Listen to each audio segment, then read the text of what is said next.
Okay. Oh, awesome. We're live.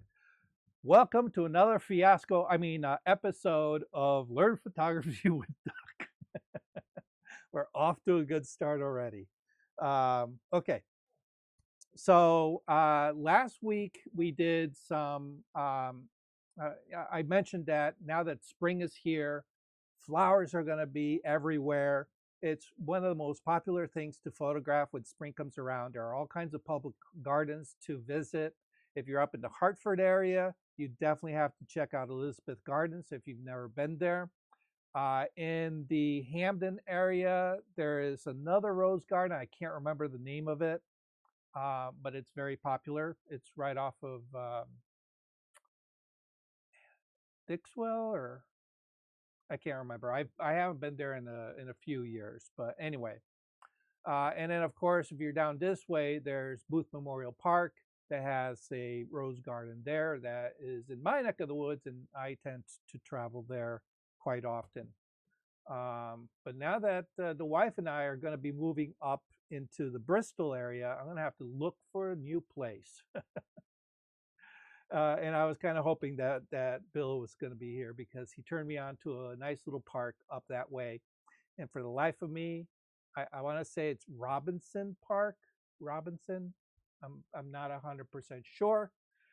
But anyways, the wife and I took a trip up there over the weekend, and we were quite surprised how nice it is. Lots of walking trails. There's all kinds of activities for kids. There's a playground. There's a little pond. There's baseball court. There's a baseball field.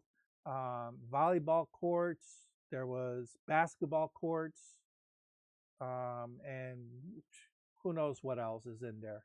So anyway, um, shortly I'll be posting a couple of meetup events. That'll be one of them, I think. But of course, I'm always open to for suggestions for other places. Maybe uh, maybe we can get Alan to host one with eagles. Show us how he gets those fantastic eagle shots that he captures. And of course, I'm putting him on the line here, and he's got no microphone audio. Sorry about that, buddy. Yeah, yeah, yeah. Well, it's not working for him. So, but anyway, if we can get something with some wildlife, I know. Christ, it's been a long time since I've done a wildlife one, but there was a place over in Derby called the Kellogg Center. And man, oh man, you go there just about any time, spring or summer, you're going to find all kinds of birds and bugs and little critters galore hopping around all over the place. So maybe we can find something like that. But today, what we're going to do is we're going to do something we haven't done in a while, and that's get back into the studio. We're going to keep with the flower theme. And let me go ahead and switch this and switch to this. Okay. All right. And now, hopefully, my audio is still good. All right. It's awkward for me on this side because I do not have my controls the same way that I have over there.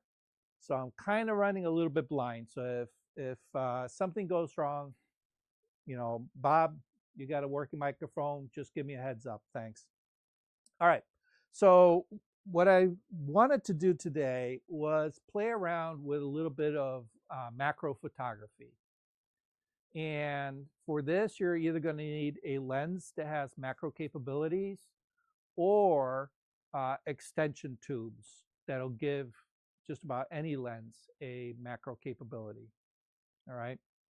If you don't have either, sorry, maybe this will be an incentive to pick up a fairly inexpensive macro kit because they are fun to play with, especially if you like photographing anything with nature, flowers, you know, if you photograph flowers, if you photograph insects, small critters, having a good macro lens is kind of important for your kit. So anyway, so what I wanted to do is create something a little bit more interesting. And last week, one of our members, Mark, who's not here right now, hopefully he'll join us, jokingly mentioned that he had seen, you know, a video where they placed a subject, you know, in his case, it was a flower, and then they put a piece of glass, and then on the glass, they put some drops of water, and then with a macro lens, they photographed the drop, and the flower was reflected or transmitted through the droplet, and it created this neat little effect. So I go, wow, you know, it's talk about coincidence, because that's what I had planned for you know, for today, and he mentioned it last week. So, you know, it's nice that we're all kind of like on the same wavelength. All right, so what I've done is I have a rudimentary tabletop, and I placed it low on purpose, so that way, as I start building my set, it's not going to be so high that I'm going to have a hard time photographing down onto it. Okay. So you could either put something on the floor, okay, or in this case, what I have here is I have just a little DIY tabletop that I made. It's just a piece of Luan that I had painted and textured. And I'm placing it on top of a couple of these apple boxes. All right, now I know you guys don't have apple boxes, but a couple of thick books, if you're still holding on to those 1980s encyclopedias, okay, or a couple cardboard boxes, anything that will just kind of lift it up off the ground, okay. And what we're going to do is this is going to be where we place our subject. On top of that, I have a couple more apple boxes, and what we're going to do is we're going to place them on here, and I'm not sure what height I'm going to play around with here, because the trick is we want enough separation so that we get the droplet in sharp focus, but anything that's below it that's transmitting through that water droplet is actually out of focus. Okay, so I don't know if I'm going to need to put it this way, or if I'm going to need to give it a little bit more height and put it this way. All right, so we'll play around with that. Like I said, I'm not as prepared as I wanted to. That's what happens when you have clients demanding that you put in some work.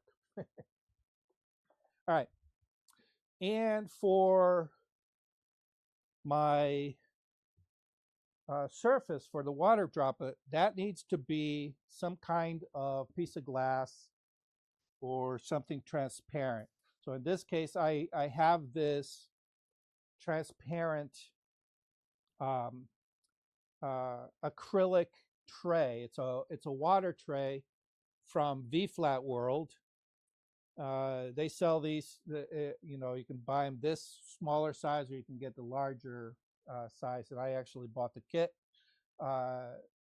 You know, whenever you're working with anything wet, these are a godsend.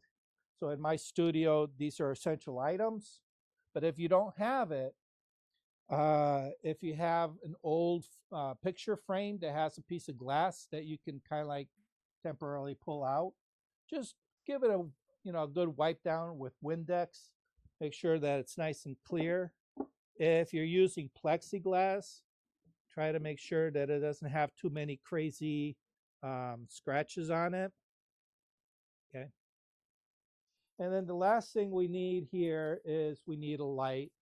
And for this, we're going to go with a constant light just so, you know, we can see the buildup of this. And, you know, for those of you who don't have flash, you don't have to worry about it. We're working with a constant light here, okay? All right. For our subject, I'm sticking with my, yeah, this is very, very bright here. Just a silk rose, and I got these little silk petals here. And that's going to be our subject. I figured that'll look nice and pretty. Let me see, get some shadow here. That'll look, yeah, there we go. That'll look nice and pretty. Okay. All right, and I think we're going to need some sticky tack. That's the one thing I forgot. Where's my sticky tack? All right. This is another key element in a studio, sticky stuff. And all this is that poster sticky stuff that they sell, you know, at the stationery aisle in Walmart. It's just this kind of stretchy, gummy thing that's fairly tacky, and it's safe. You can stick it to the walls, and it's not gonna, you know, poke holes in your wall, and it's gonna damage it or anything. But for our intents and purposes here, it's great because it's a temporary hold on our subject here that allow us to kind of position it in place without really doing any damage to our surfaces, or more importantly, doing any damage to our subject. And of course, because I do a lot of stuff with products that don't belong to me, that's important that I do not damage my client's products. So this is a great little tool to have on hand. All right, and see, it just kind of holds everything together. I can place it right down here, and voila. All right. Hopefully you can kind of sort of see it. Yeah, there we go. Maybe turn a little bit.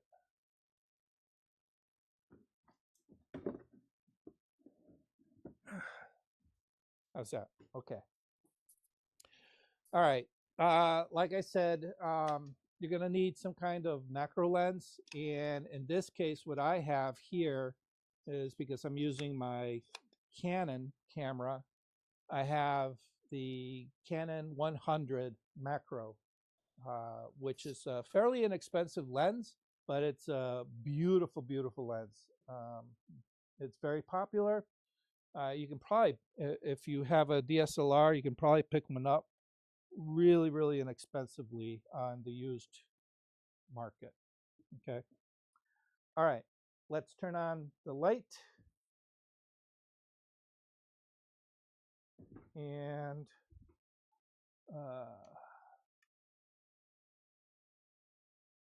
I'm going to put the power on this at 50%. 50%. Now, that's just an arbitrary power setting. I have no idea if that's what we're going to need. All right. And the one thing you're going to need to pay attention to, ooh, yikes. That's really bright for you guys, isn't it? All right, let's see if we can knock that down somehow. Didn't realize I was going to be so bright in the camera. All right, give me 1 second. Let's see what we can do.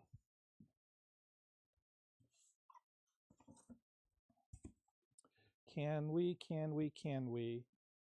Yeah, this might work.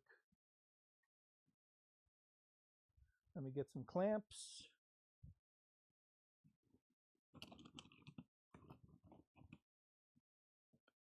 Okay. Oh, I'm going to need bigger clamp.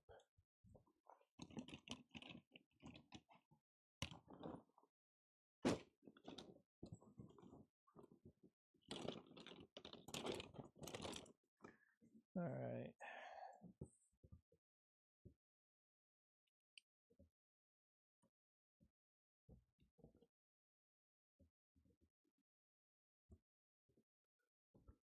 Okay. Let's see if that, oh, that doesn't work any better for you guys, does it? There we go. Okay. Sorry about that. I didn't consider that aspect of it. All right, but hopefully it's not going to be too bad. Okay, so the main concern whenever you're working with anything that's reflective, and in this case we have a very reflective surface here that we're going to put our water droplet on, we have to pay attention to the angle of incidence. All right, so the light is our incidence. Okay, and I think we're going to need to really play around with the position here. The angle of incidence, okay, hitting our reflective surface, and then the angle of reflection, okay? So in this case, we're going to place the camera high above.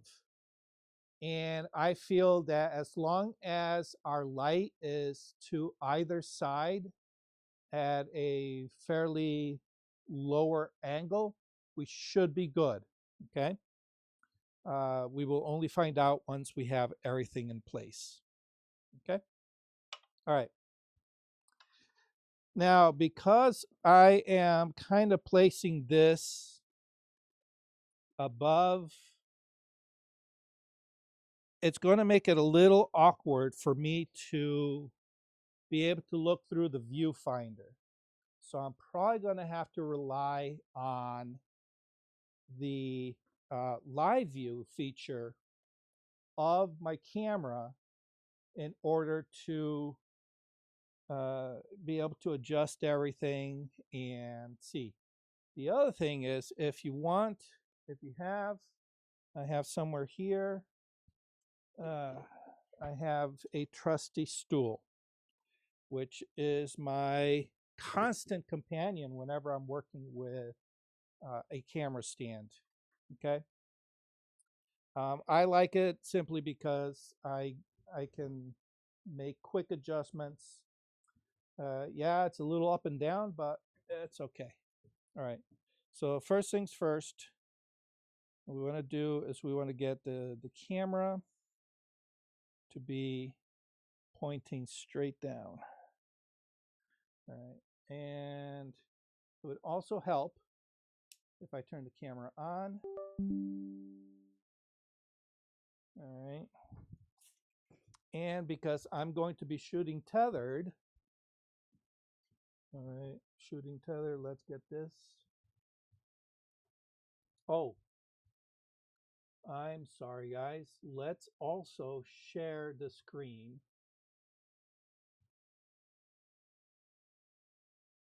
Screen 3, share. Okay. That way, hopefully you guys can see. All right, so we're going to go File, Tether Capture, Start Tether Capture, and Flower Droplet, we'll call it. Okay. And if we wanted to, we can do a live view. Okay, and we can kind of see, I don't know, yeah, you guys can't see it. There's a little bit of a light blob here, just because of there we go.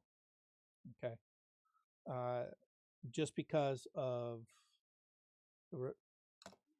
the video resolution here. So Just realize that what comes across is probably going to be a little bit darker than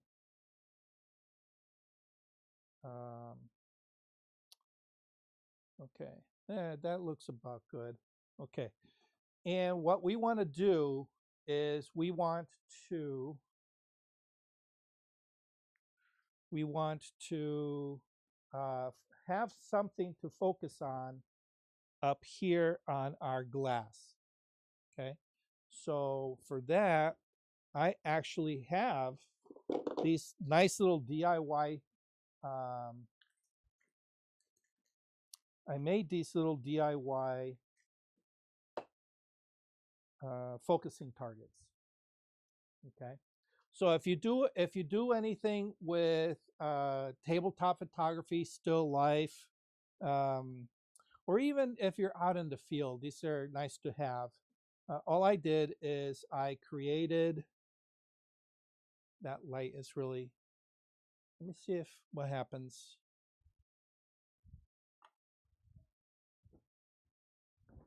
All right, is that too dark? Yeah, it's a little dark over here, but hopefully it won't be too bad. All right, so we have this target. All it is black and white squares, and I made them in 2 different sizes. And I've also made some that are on not only on cardstock, but I also put some on what you call it, foam board, or you can put it on cardboard if you want. Okay. All right. So what I did is I put the target where I am planning on putting the water droplet. Okay. And what I want to do is I want to just go ahead and I think I'm on manual focus. Stabilizers off. Stabilizer. Okay.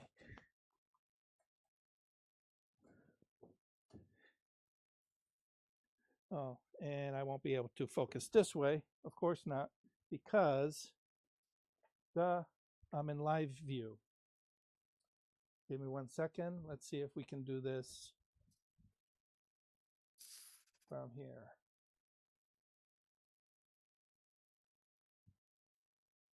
Yeah, my autofocus is.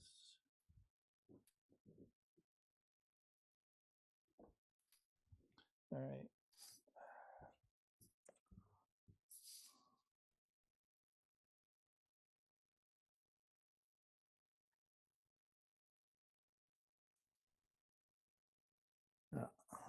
Okay. Well, it's not. All right. Okay. So it's having a hard time focusing. All right. And this is something that you're going to run across if you're working with a macro lens. All right. And took me a second to get back to my senses because I haven't used a macro lens in like forever. The reason it's not focusing is because it's a 100 millimeter lens. I am probably too close. All right. Bear with me. I am too close to focus regularly. Okay. For a normal 100 millimeter length. Okay. For the macro to work, I have to be well within a certain range. Okay. So there's a range where your camera can focus macro. Then there's a dead man's land. And then there's the range that it can focus from the minimum distance to infinity. Okay. So right now I am in that dead man space. So in order to alleviate that problem, I have to bring the camera closer to, all right, and let's see if we can,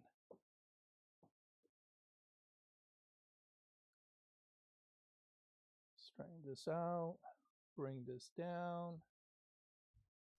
Okay, and let's see if now we can get the autofocus going here. Almost. Okay. I'm gonna bring it down. And of course, I'm trying to do this live view so you guys can see it, but it's going to be a little bit tricky. All right, let's try this.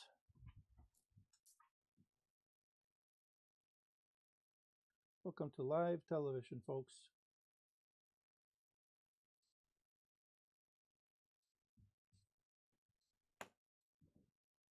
All right, I'm gonna turn off the live view. I'm gonna turn off the live view. Okay. Just because it's gonna be a little bit faster for me to do this.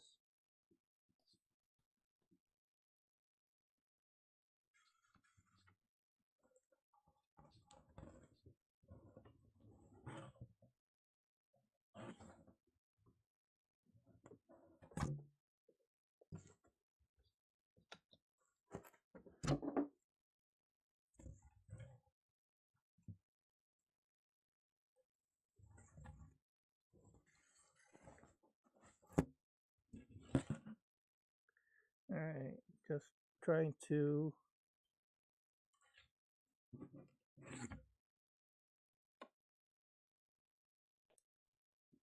I'm gonna turn this to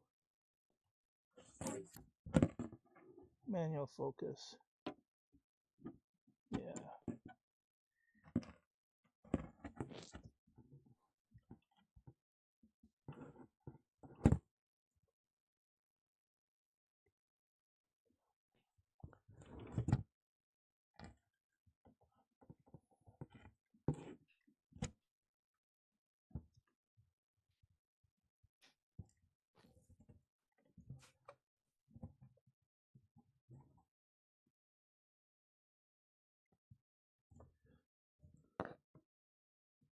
Oh, you know what? I feel like an idiot. I got the wrong lens. That's why it's not working. Give me 1 second. Told you I wasn't prepared.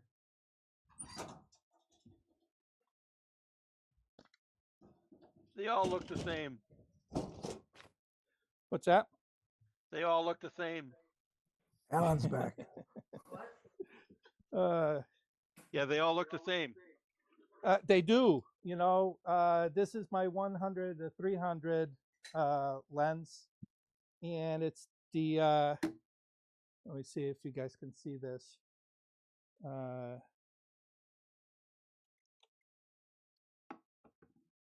They're the same size, same exact size.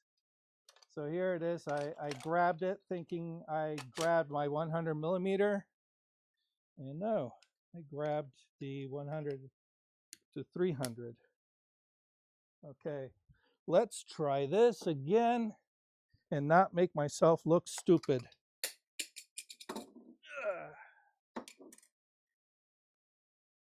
And this, folks, is why I like being a studio photographer, because clients can't see me screw up like this when I am playing around with stuff. Okay, here we go. Let's bring this down. Okay. Ah, there we go. Holy smokes. All right, let's go back to the live view. And voila. Okay. That target that I have down there is about, there's about 1.25 inches. All right, and you can see that it's definitely filling up the frame. Now, I want you to pay attention to this. All right, if I'm sitting on a wooden floor, any movement on my end is going to cause this to move. So be aware of your setup at home. The tighter, the closer you're in, any slight little movement is going to really be exaggerated. Okay? All right. So let's get rid of this, move that to the side.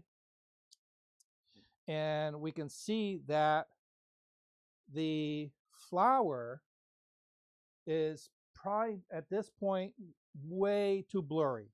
So let's figure out how we can fix this. All right, so let's take a look at our settings. All right, I have my shutter speed at 200, 1/200. My aperture is 5.6, which I believe is wide open for this particular lens. And of course, my ISO's up just so you guys can see what I'm working with. Okay. Now, if I bring this flower closer, okay, you can see that it's going to be a little bit less blurry, but it's also going to be much larger in the view screen. So let's see if we can play around with the settings. All right, so I'm at 5.6. We can go down to, let's see, one stop. What's that look like? Two stops. Oops, wrong one. F11. Okay. And of course our ISO. Okay. All right. But we can probably increase our light.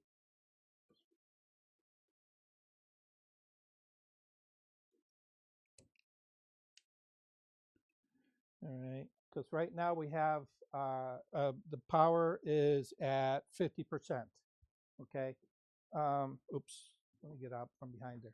But the thing is, because we are in a controlled environment,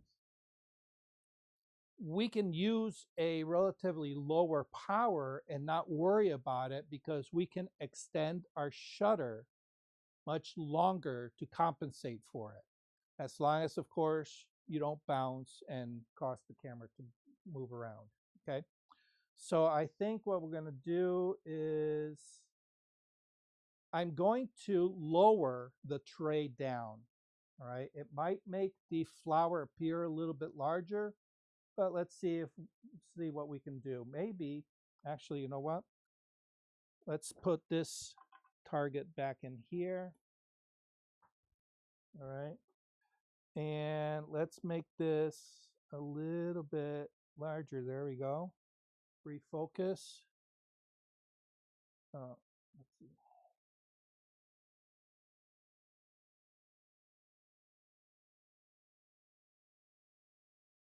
There we go. I think that might work even better. Okay. We don't want the flower to be, what do you call it? Too in focus. We want that out of focus look. Okay. All right. So that's going to be the placement for a water drop. Okay. Without that, that's going to be our flower. All right. Let's go for it. We can always make changes later. Okay. All right. What other tools are we going to need? All right. Well, obviously, we're going to need some kind of water. I have here a little bottle of water. And to apply the water, I have a little pipette. Okay. There's just a squeeze bulb at the top. Actually, let's go over here. Okay.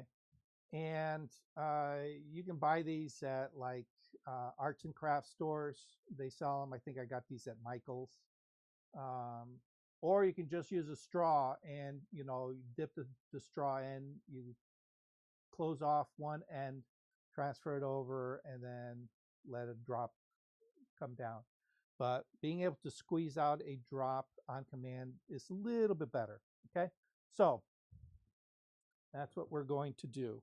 I'm going to rely on the live view just for placement, okay? All right, and I don't even know what size we're gonna need. So let's go, where's my, oh, there we go. So we'll put a drop right about there. That looks good, right? Nothing fancy. All right, make sure I put the cover back on so I don't get water spilled all over the place. Okay. And now we need to kind of figure out our exposure. Okay. So right now, we kind of have an exposure going on with our camera just for the live view setup. I have the shutter speed at 1/200. The aperture is now at, what is it, f11, I think. Let me just double check. f11, but our ISO is really up there. It's at 6400. I don't want that high of an ISO. It's just going to kind of ruin it for us. So let's do some math, okay? We need to bring the ISO down. Well, first of all, I think we can probably go with maybe 1/3 of a stop on our shutter, maybe. Okay. Oh, I'm gonna have to do it from over here.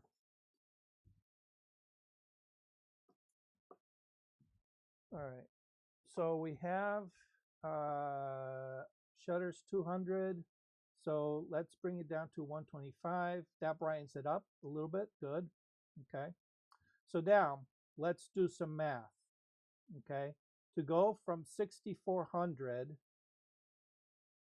to let's go to 400. That's going to be 1, 2, 3, 4 stops. Okay. So that means we need to gain 4 stops in our shutter. Okay, so we're at 125th, 60, 30, 15, 8. Okay, and that looks pretty comparable. Okay, we also need to make sure that we are going to be really in focus on that flower. Okay, so I mean on that water drop. So let's, oh, I got to turn live view off. Live view off. Live view off.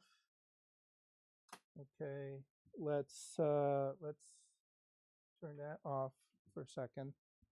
Okay, and then we play around with our focus.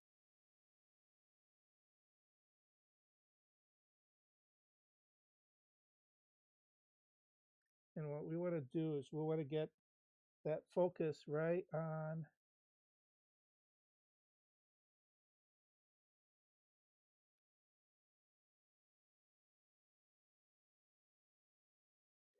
and let's take a picture. See what we get. All right. Let's come over to the desktop and let's take a look at what we got. Ooh, check that out. Okay, check it out. We got, let's go to 100%. Okay. I think we could probably do better. We might need to make our water droplet a little bit bigger. Okay. We may need to increase our aperture from f11 to f16. So let's do that now. f11 to f16. which we're going to lose a stop of light. So we need to gain it by slowing our shutter down a stop. Okay. Pushing 100, ISO at 400, we'll leave that there, and we'll just play around with it. Okay, so, oops, let's go back to the studio. I'm going to add a little bit more water, right? I'm going to see if I can add some water without really expanding that droplet too much.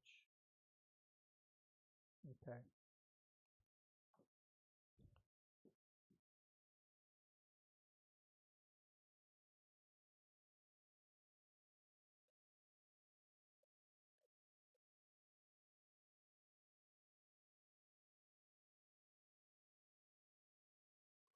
All right, and I think maybe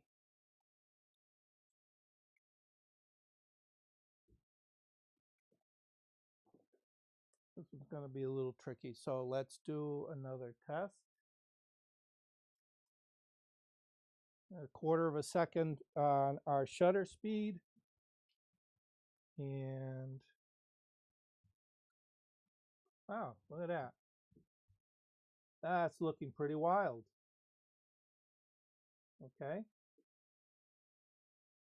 Now, here at this point, it's just a matter of playing around with, you know, a little creativity. You know, what happens if we make the water drop a little bit bigger, a little bit smaller? What happens if we add a couple more drops? All right, let's try that. Okay, we still have a little bit of water in here. Yeah, well, let's not break the surface tension so it just goes berserk. Oh, I know, exactly. All right, and I'm going to add another one. Where should we add? Right here. Just going to make a little smaller one just right next to it. And of course, I'm starting to pick up a little bit of dust on the acrylic. That's the one thing about acrylic. It's like a dust magnet because of the electrostatics. But we have Photoshop. We can just use a little Photoshop to kind of get rid of it. All right, now I am using a remote trigger. It's a wired trigger. That way I can plant myself, not move. Go ahead and click and not worry about disturbing the camera. Okay, and switch this over. All right. Well, we have one water droplet that's nice and sharp focus, but the other one is not. So what is going on here? All right. I don't know if you guys can see it. Let me go back to the studio. I don't know if you guys can see it, but the camera is not dead above pointing down. It's a bit of an angle. And that angle may be creating that issue with part of it not being in focus. So let's see if we can kind of sort of fix that.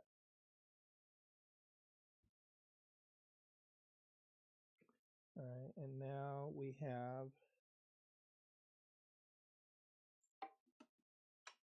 a problem where our composition, there we go.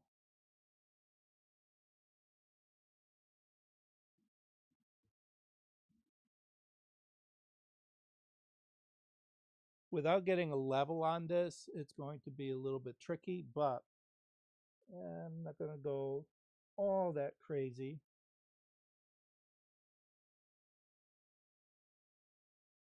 Okay, because I think what we're going to do is we're going to do another little solution here. Okay, yeah, I'm not getting. All right, I have the little one in focus, and then the big one's out of focus. But if I put the big one in focus, all right, the little one is out of focus. Okay. All right. So Is it what's different? going on here? Let's switch this over. Okay. Is the What's height going of on the here? What's is the that? height of is the height of the two bubbles making a difference in focal plane? Aha. You are onto something. Yes. Yes. What we have here is we have two different lenses. All right. So what's happening now is each water droplet is in essence a lens. Okay. So we have two lenses at two different aperture widths, you might say, or focal widths. All right. So think of it as, you know, being a 100 mm compared to a 50 mm lens. All right. They're going to give you two different results. All right. Now, the other thing is that even though there is space, let's switch this over. Even though there is space between our flower and the plexi, I have a feeling that we're still too close. Too close. So what I want to do is I want to increase the distance. All right.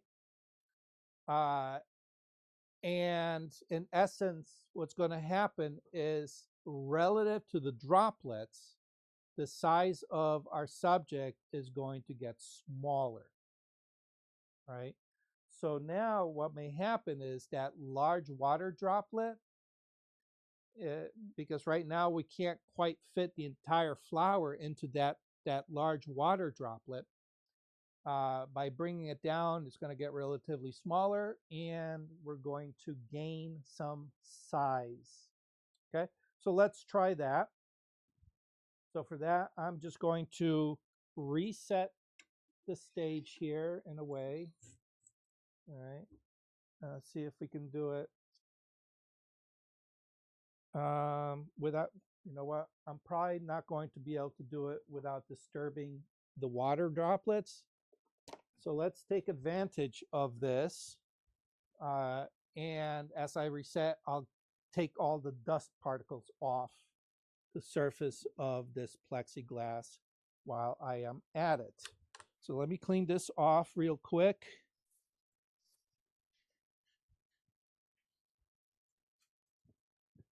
All right, set that aside. We'll give it a little couple seconds to, what you'll call it, to dry.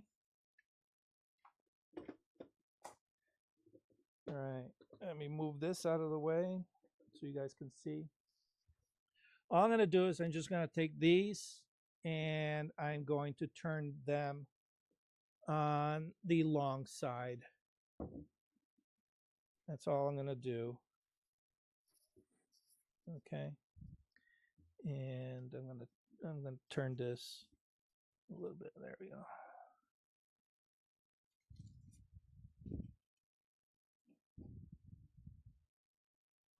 Okay. Good, good, good. All right. We're going to put this back on.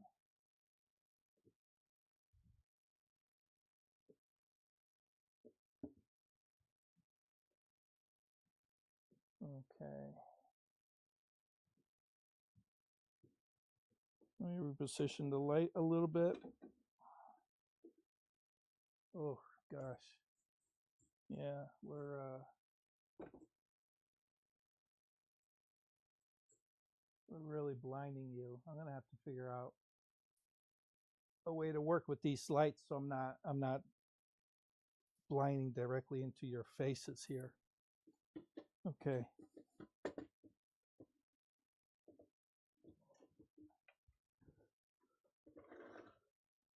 Let's bring the camera back into place. I'm going to take my little target.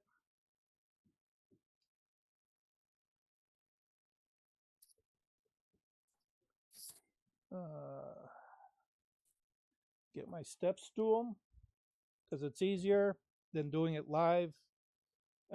You guys get it, right? I don't need to go live for me to do this. All right. Oh, maybe I'm going to have to because I can't reach now.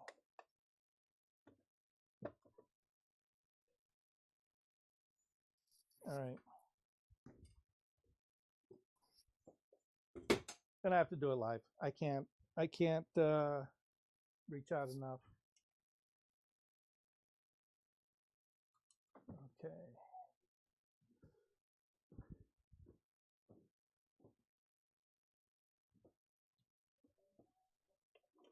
Oh. It would help if I could see what the heck I'm doing. All right, so we need to bring this forward a little bit.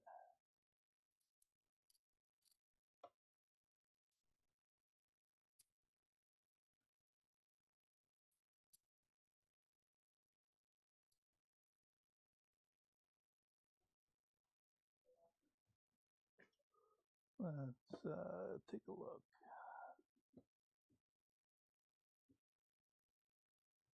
All right.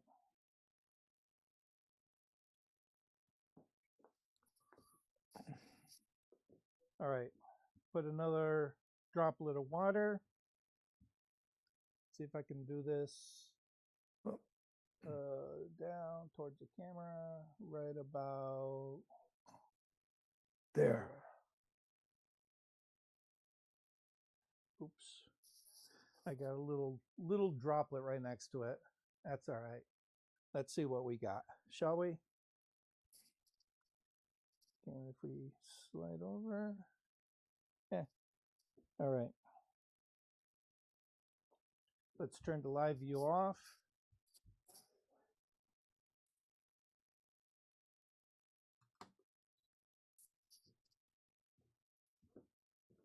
Oh.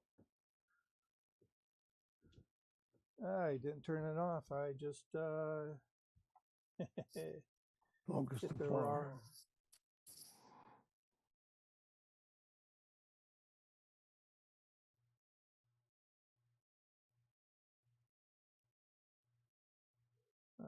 Let's go the other way. There we go.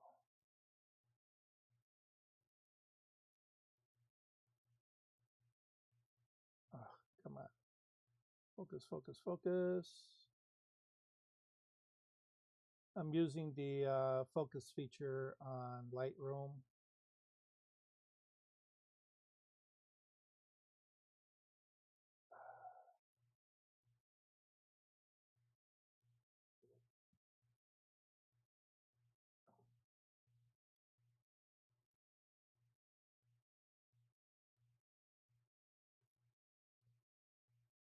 Of course, I can't quite tell.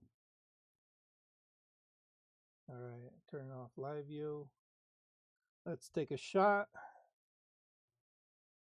I'll do it from here. And whoa, there we go. Let's see, we need to, let's rotate. Where's my filter? Rotate. There we go.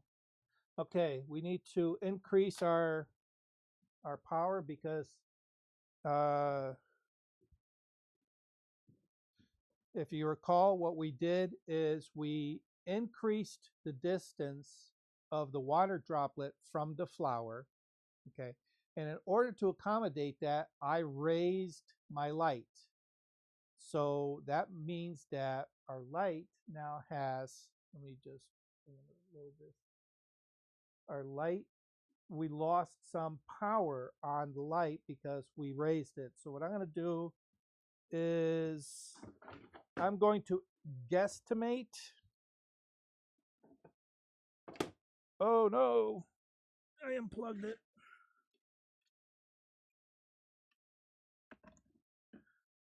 Trip factor, trip hazard. All right. I'm going to go from 50%. Let's go up to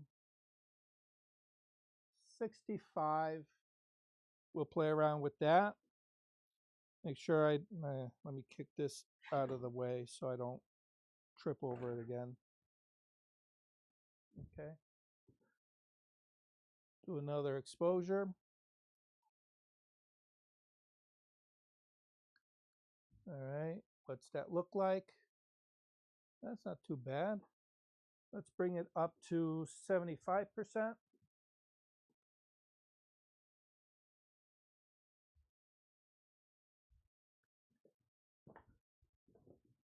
Do another exposure. And then we'll look at them and see which one looks best. Okay, so let's switch over to our desktop. Okay, and we have these two. All right, let's rotate these. There we go. And I think the one at 75%, which is the second one, I think that one looks best. All right, so now we look at it, voila, we have a nice view of the rows, okay? We're also getting the highlight from our light, okay? So we can play around with some of the, the angle of our light, okay? And of course, we are picking up all kinds of spots. Look at all these. All those spots are on the plexiglass. So that's something that, you know, we would have to deal with in post. It works better if you're working with, let's see. There we go. It works better if you're working with a piece of glass because glass is a little bit less staticky than plexi is. Okay. All right. We're also picking up a little bit of the edges of, I don't know if you guys can see it. Let me zoom in. The edges of our the boxes. Okay. And that's because at this point, we're probably a little bit too high up. All right. I'm not going to go crazy trying to readjust the heights here. I'm not going to kill your time with it, but you get the principle. All right. Obviously, I would need to be a little bit cleaner with my focus point. Okay. But overall, this is the principle that we can play around with. All right. Let's add. Here, let's go back. Let's add a couple more drops just for giggles. All right, we'll put one there and maybe another one there. Take another shot.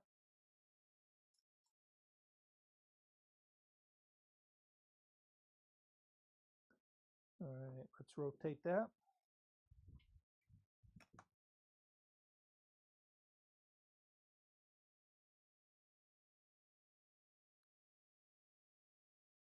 And what do you think?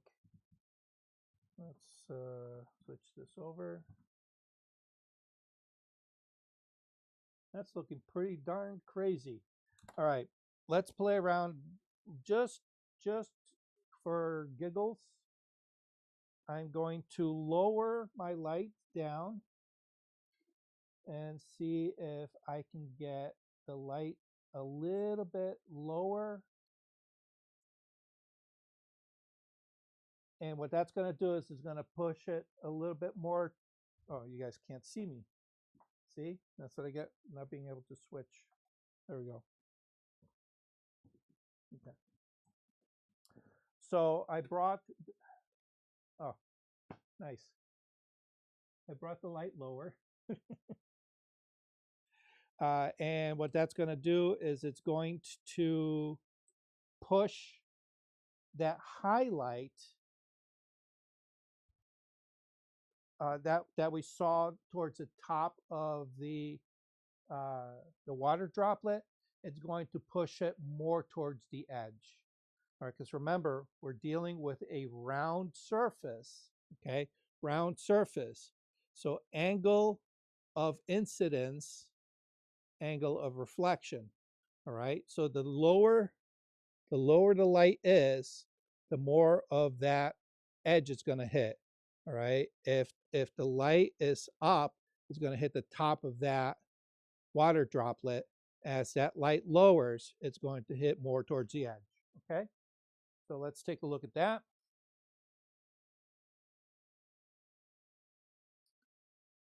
And let's rotate it.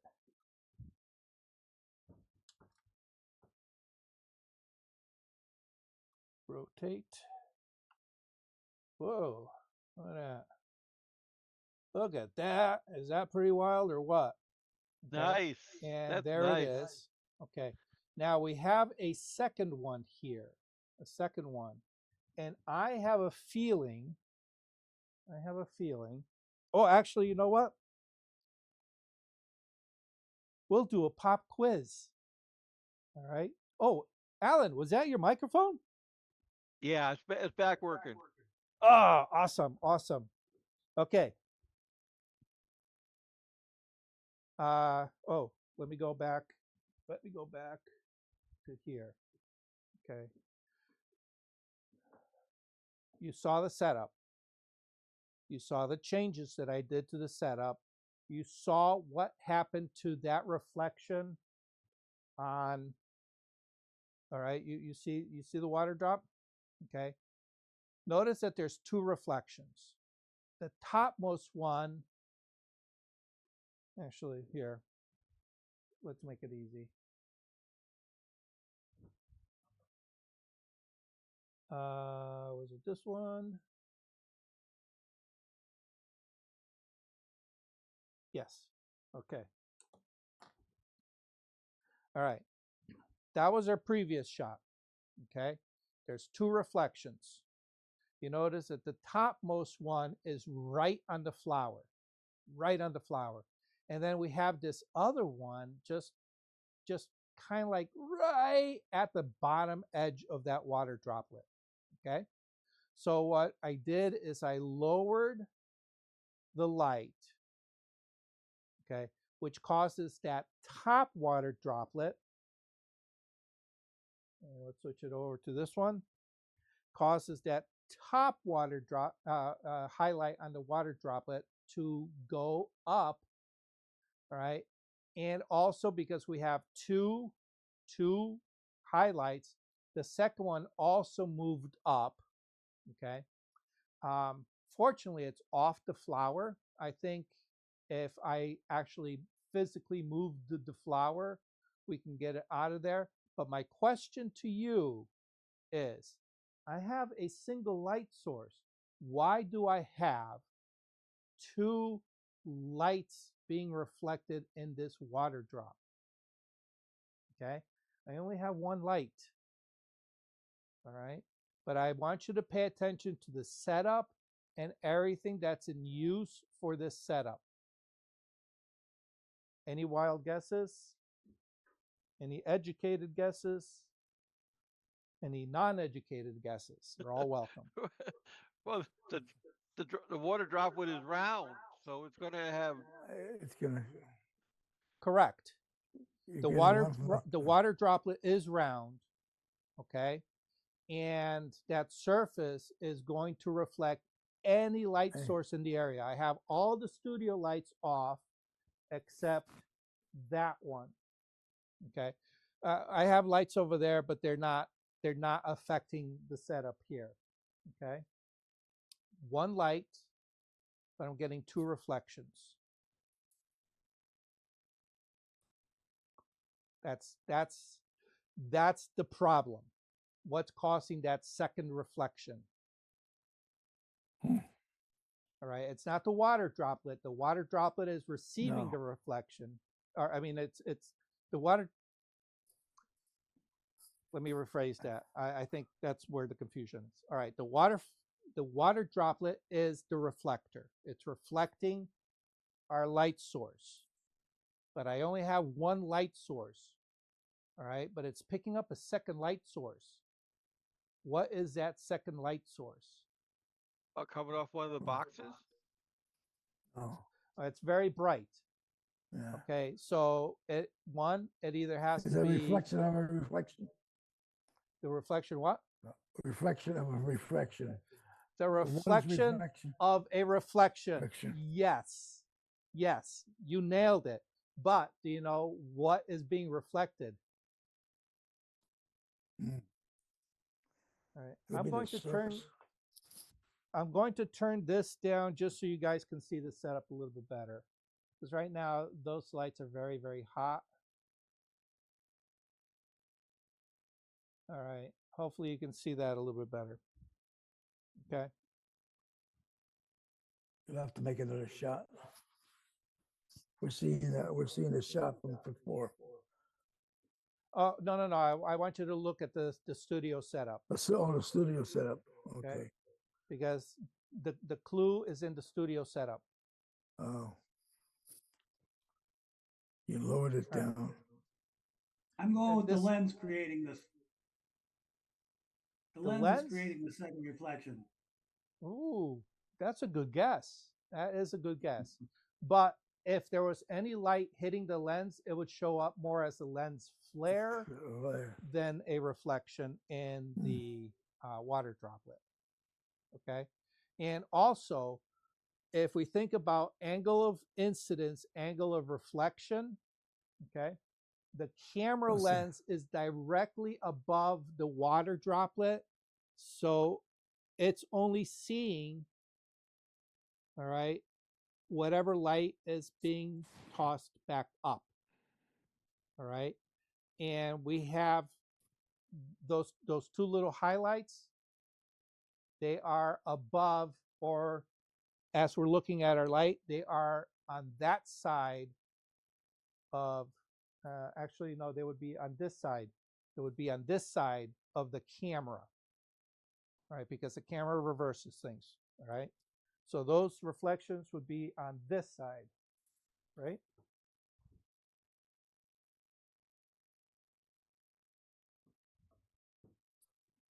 Yeah. Reflection goes.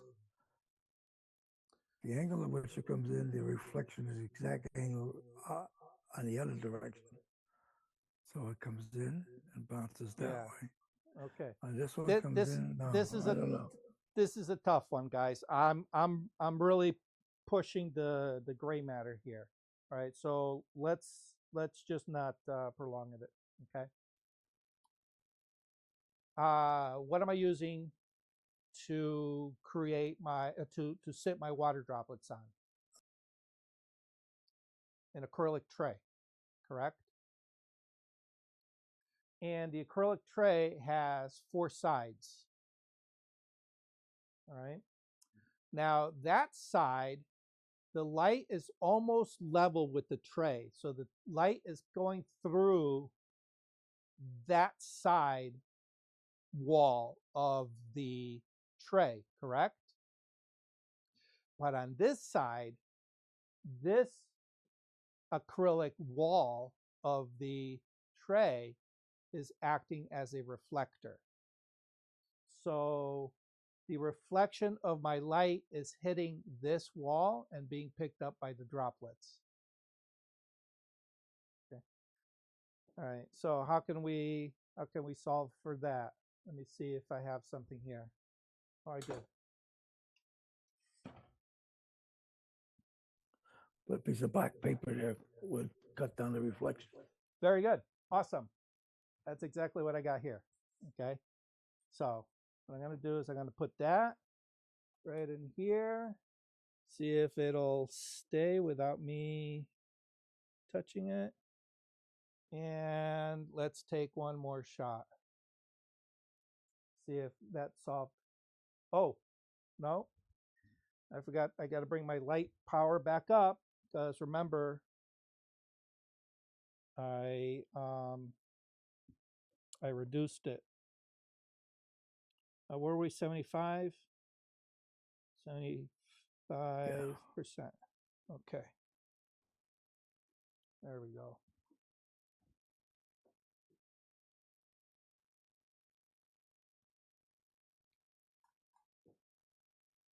All right, and let's, there we go. Desktop.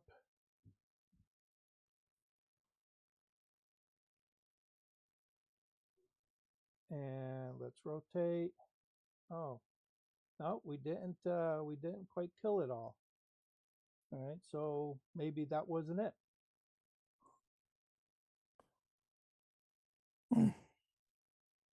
All right. What would be causing that? What would be causing that? Okay. All right. Any other guesses? Suggestions? All right. Shall we try the opposite wall? See if the opposite wall is the one, is our culprit.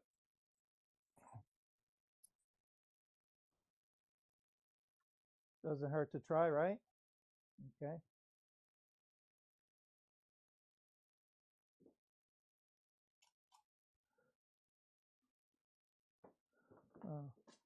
And I should probably put my studio in that little window at the bottom there. No, it's not the firewall either. Okay. So now it's no more educated guesses. Now we go to wild guesses.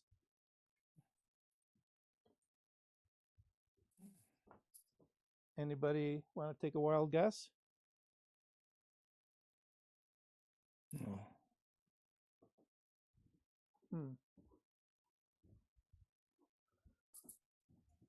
All right. Well, all right. So I'm not going to go overly crazy here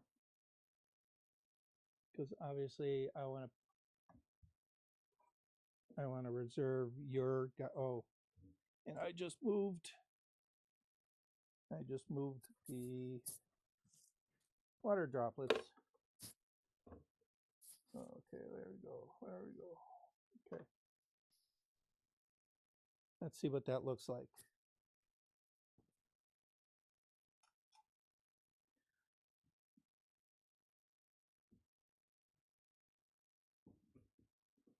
All right.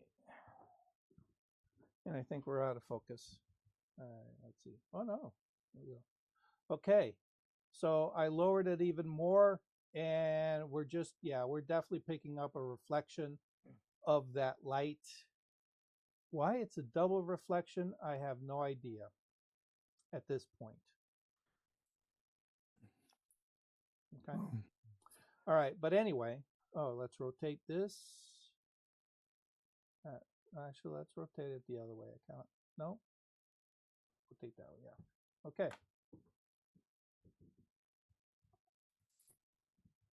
All right. So, any questions on the setup? No. Comes in and comes Nice out. effect, though. Nice effect. It's a great effect, and trust me, you're going to have fun playing with this. Obviously, you need to kind of tweak it a little bit. You're going to need to tweak it for your lens. All right. You're going to tweak it for your angle of view. All right. I suggest probably getting a piece of glass that's a little bit bigger. So that way, whatever you use to prop it, you can kind of create a little bit of room because you can see it's creeping in on those water droplets. You can see my setup creeping in on the sides. So that would be my suggestion. Okay. I don't know if I can. Doc, would it be the box that it's in really a box, you're not on a flat glass. Would that be reflection coming from one of the sides inside the box? No, it's No? definitely it's Huh. definitely a reflection of the light. Light? Okay. It's my light source being reflected, but I'm trying to figure out where that reflection is coming from. All right. So I don't know. I think that big one is, yeah. I would have to do a little bit of research to figure this out, why it's causing all of that. But anyway, I'm just gonna add another water droplet here. Sorry to run out of bandwidth there, Doc. You're gonna kind of jerky. Oh no, jerky turkey. Okay. All right. Let's rotate this. Let's just come back to the desktop. Okay. All right. So yeah, that doesn't look too bad with an additional one. Okay. At this point, what I would do is I would bring this into into Photoshop. Excuse me. Open up Photoshop and get any of the little clone tools.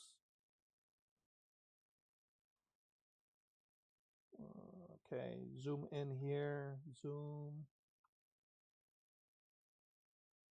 Yeah, you can see, well, I don't know if you guys can see it. Let's see, let me see if I can zoom in a little bit more. All right. See all those spots? Yeah. All those spots would need to be, oops. Let's go to our clone healing. There we go. And, take your time, clean it up a little bit, make it look all nice and pretty.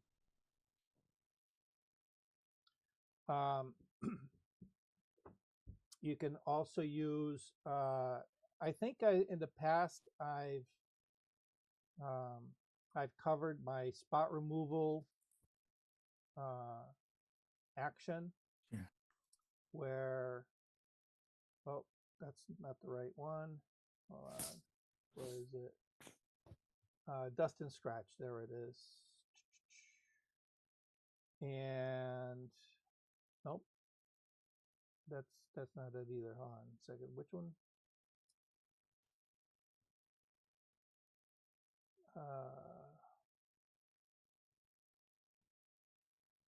Here it is. Blemish removal. This one here.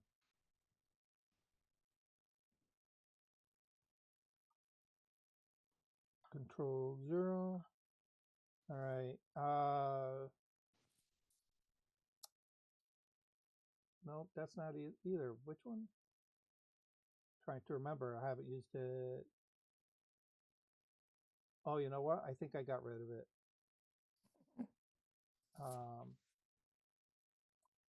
All right. Let's see if I can replicate it. All right. So all you need is a curves adjustment layer. Okay.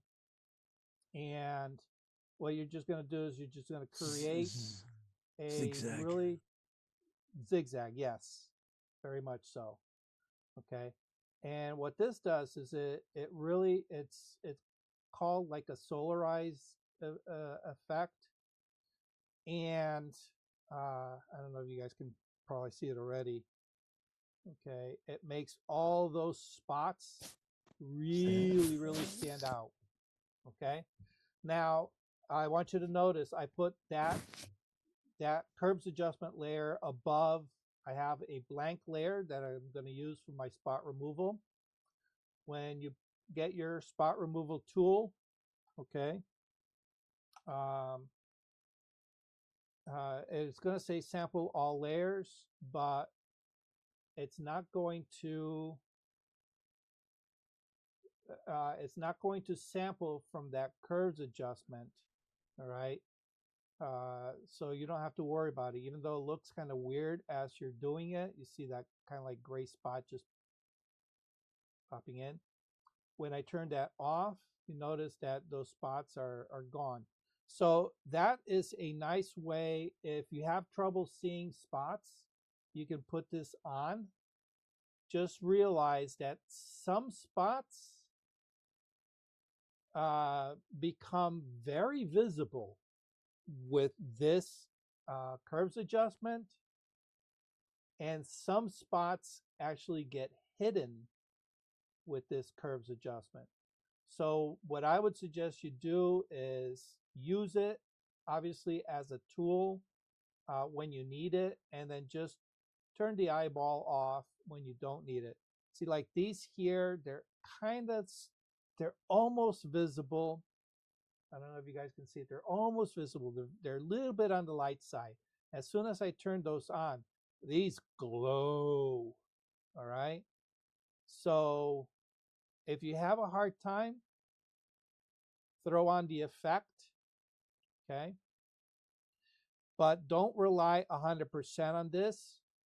Okay, after a while, see like in this green area here, some of these spots look like they're spots, and you might want to go in and clean them up. Some of them don't even look like spots, all right? But if you turn it off, you notice that, you know what? Don't really need to worry about those because they don't show, okay? Here's a nice big one here. So toggle it on and off as you see fit, okay? Use it as an assist to clean up all the spots. And unfortunately, there is no easy way to do this. It's monkey work, all right? But after a while, it's going to look really, really nice. And of course, you can play around with the exposure, and I probably would have done that in Lightroom. Lightroom.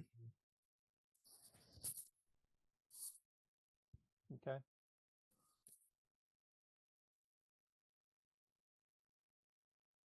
All right. Any questions on anything we covered? No, but I have one other question, Doug. Sure. If I'm in Lightroom and I want to compare two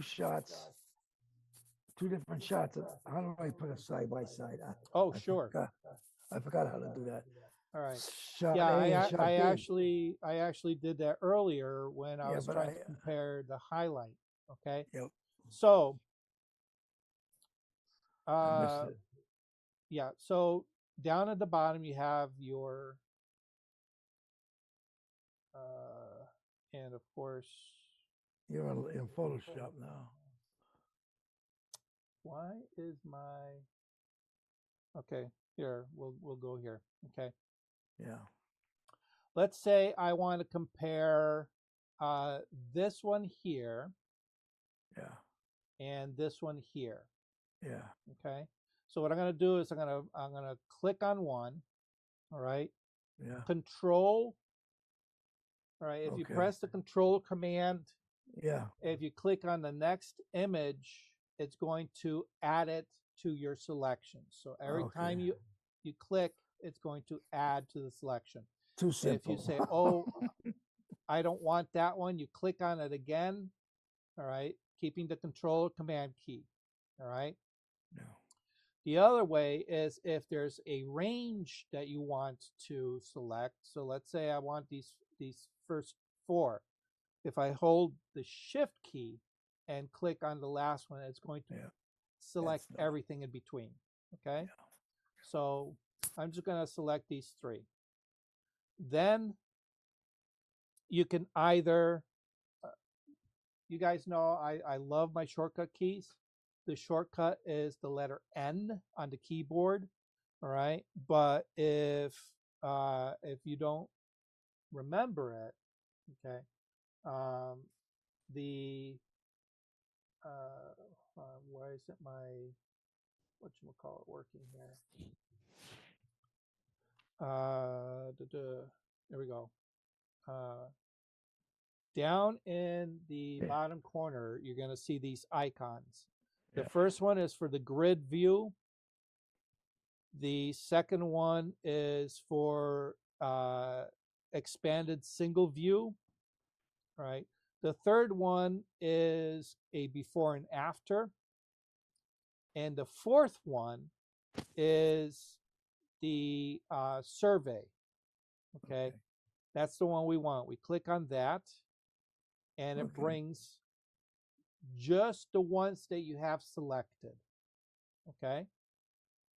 So now we can look and compare and say, okay, well, like this first one, I don't like it because it's a little bit underexposed, okay? So I can either hit the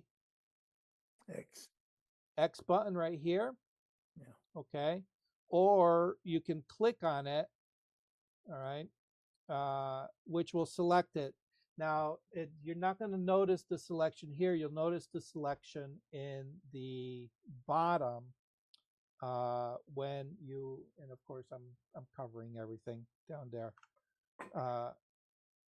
You're going to see which one of the three is selected in your film strip.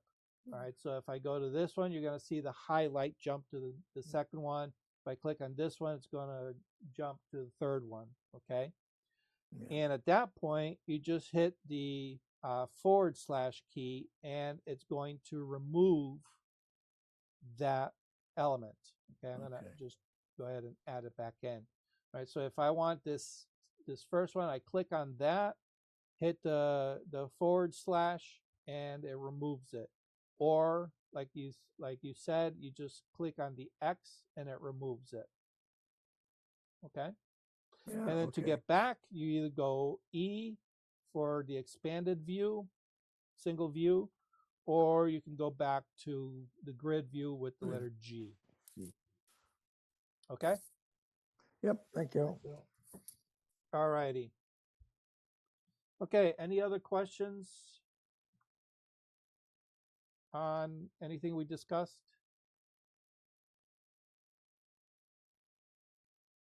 No? All right.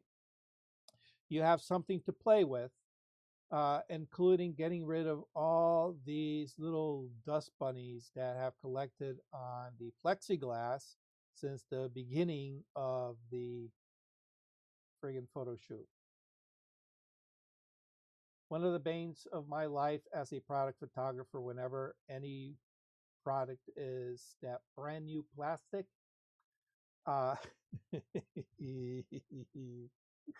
let's switch this over.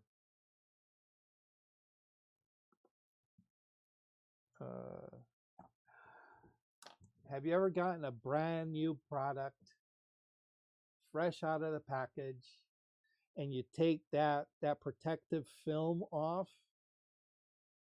Okay, you know what I'm talking about? The protective film that's like on the surface of anything glass or anything that's got an LED display. You take that film off. Ugh. Instant dust magnet. You don't know how many times I have to clean a product every time I friggin' take one of those clings off. The bane of a product photographer. All right, anyway, that's enough me whining about my job. Hope you found this interesting. Play around with it. If you've seen some of these videos on YouTube, another one that's been going around lately, they take an iPad or any tablet, and if you load a photograph onto the tablet and you put it underneath instead of your subject, okay, you can just swap out photos on the iPad and pretty much do the same thing. So, but at that point, you have to play around with your distances. Okay. All right, guys, it's been a pleasure. If Yeah, you have thank any you. suggestions as to what you want to see next week, give me a holler. All right. And stay tuned. Um, I want to, like I said, I want to get a couple things up in the book. Oh, Alan, now that you have your microphone, We got him. We got him. Uh-oh, look out. we got him. You and your wonderful, beautiful, amazing eagle photos, which I'm still waiting on a book. Yeah, well, I'm busy. I'm too busy taking the pictures. Yeah, that old excuse. Um, if you ever want to do a little, walkabout photo walk with the birds, let me know. I'd love to join you on a hike. You know. Okay, I mean, I don't do much hiking anymore, but the places that I get all these pictures, I don't have to hike.